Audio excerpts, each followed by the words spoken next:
Hello, in this tutorial I'll show you how to join a group chat in Google Messages. As of May 2025, Google Messages does not offer a direct feature for users to join existing group chats on their own. Participation in group chats is typically initiated by existing members adding you to the conversation. However, Google is actively developing a feature that will allow users to join group chats via invite links, similar to platforms like WhatsApp.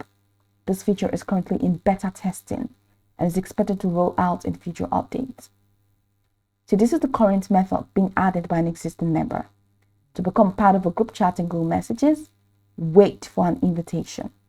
An existing member of the group chat must add you to the conversation.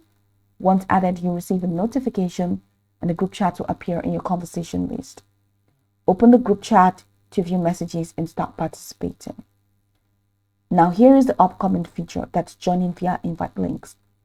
Google is working on introducing invite links for group chats, which will allow users to join conversations by clicking on a shared link or scanning a QR code.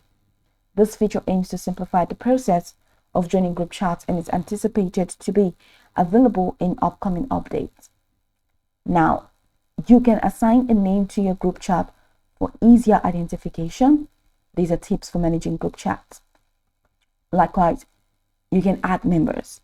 To add someone to the group, open the group chat, then go ahead and tap the three dots menu, select group details, and then tap add people.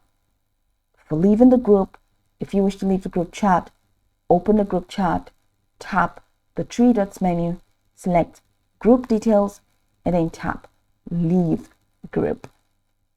So that's pretty much how it works. So while we wait for the new feature, just go ahead and wait for an invitation. And after receiving the notification, open the group chat to start enjoying your messages from the group chat.